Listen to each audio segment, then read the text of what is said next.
আমি একটা মানে বাংলাদেশের জাতীয় সংসদে একটা ফিল পাচ্ছিলাম এখানে, যে মনে হচ্ছে যে নির্বাচিত প্রতিনিধিরা এসে তাদের সমস্যাগুলো বলছে এবং বিসি স্যার এখানে শুনছেন, সুপিরিয়র অভিভাবক হিসাবে সবকিছু শুনছেন, নোট রাখছেন।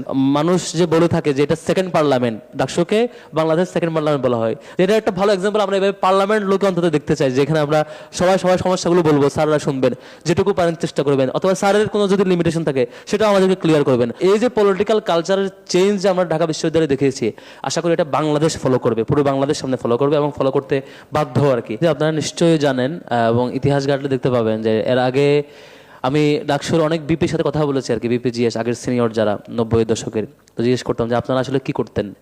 তো একটা কমন রিপ্লাই ছিল, যেটা দুঃখজনক রিপ্লাই, যে হচ্ছে আমরা আগে ভাগ করতাম যে হল সংসদের কেন্দ্রে কার গ্রুপে কয়জন জিতছে, ভাগ করে পরে কম্পিটিশন হতো মধুর ক্যান্টিনে কে কয়টা টেবিল দখল করব এবং কার বগল নিচে কয়টা হচ্ছে গান থাকবে, এবং টেবিল দখল করে মোটামুটি একটা কনফ্লিক্টিং মোমেন্টে কে কত বেশি জয়ী থাকবে, এরকম একটা কম্পিটিশন ক্যাম্পাসে আগের সময়গুলোতে বিরাজ করতো।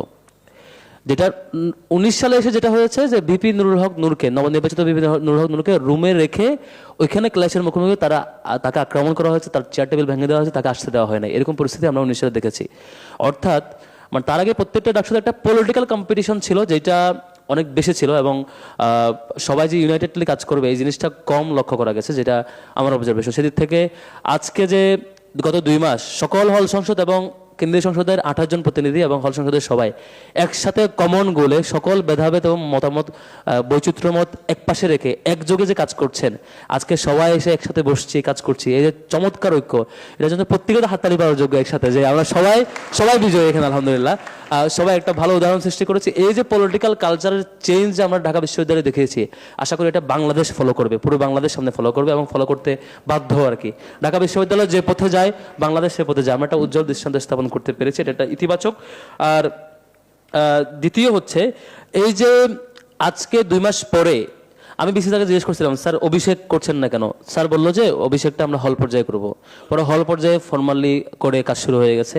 এখন 2 মাস পরে স্যার যে আবার আগ্রহ দেখিয়ে এই যে সবাইকে নিয়ে বসা এবং এই যে পর্যালোচনাগুলো শোনা, আমি একটা মানে বাংলাদেশের জাতীয় সংসদে একটা ফিল পাচ্ছিলাম এখানে, যে মনে হচ্ছে যে নির্বাচিত প্রতিনিধিরা এসে তাদের সমস্যাগুলো বলছে এবং বিসি স্যার এখানে শুনছেন, সুপিরিয়র অভিভাবক হিসাবে সবকিছু শুনছেন, নোট রাখছেন, আমাদের হলের প্রাধ্যক্ষ স্যাররা, ডিন স্যাররা শুনছেন এবং সকল টিচাররা শুনছেন। এই যে চমৎকার একটা পরিবেশ, এটার জন্য ডাকসুর সাদিক কায়েম ভাই সহ পুরো টিম এবং বিসি স্যার সহ সকল যে শিক্ষকবৃন্দ আছেন দায়িত্বরত, সবাই তো অভিনন্দন পাওয়ার যোগ্য। সবাই কিন্তু একটা করে তাহলে হাততালি দিয়ে আমরা অভিনন্দন জানাবো যে সুন্দর একটা আয়োজন। এবং স্যারের প্রতি আমরা রিকোয়েস্ট করবো, মাঝে মাঝে কিছুদিন পর এই আয়োজন হওয়া দরকার, যে এরকম আয়োজন হবে সেখানে আমরা আমাদের সমস্যাগুলো বলবো। আমরা তো একমত নাকি? এরকম আয়োজনগুলো বারবার হওয়া দরকার। আমরা আমাদের হলের প্রতিনিধিরা প্রবলেমগুলো বলবে, আমরা শুনবো, এবং এটা আসলেই যে আমরা প্রতিনিধিত্ব করছি। মানুষ যে বলে থাকে যে এটা সেকেন্ড পার্লামেন্ট, ডাকসুকে বাংলাদেশ সেকেন্ড পার্লামেন্ট বলা হয়, যেটা একটা ভালো এক্সাম্পল। আমরা এভাবে পার্লামেন্ট লোকে অন্তত দেখতে চাই, যেখানে আমরা সবাই সবার সমস্যাগুলো বলবো, স্যাররা শুনবেন, যেটুকু পারেন চেষ্টা করবেন, অথবা স্যারের কোনো যদি লিমিটেশন থাকে সেটাও আমাদেরকে ক্লিয়ার করবেন। আমরা মানে ক্লিয়ার থাকতে চাই সবকিছু ব্যাপারে। আশা করি এটা আমরা পারবো। এবং আজকে যেহেতু সবাই উপস্থিত হয়েছেন, আমি আমার জায়গা থেকে এবং ডাকসুর জায়গা থেকে আজকে যারা কষ্ট করেছেন উপস্থিত থেকে এবং শিক্ষকদের দিক থেকে ফুল সমর্থন ছিল এই আয়োজনের, ম্যানেজমেন্ট, ফাইন্যান্স সবকিছুতে। আবার একই সাথে আমার ডাকসুর নির্বাচিত সদস্য এবং সেক্রেটারিয়েট মেম্বাররা সকলেই একযোগে কাজ করেছেন এই আয়োজন বাস্তবায়ন করতে, তাদের প্রতি ধন্যবাদ জানাচ্ছি।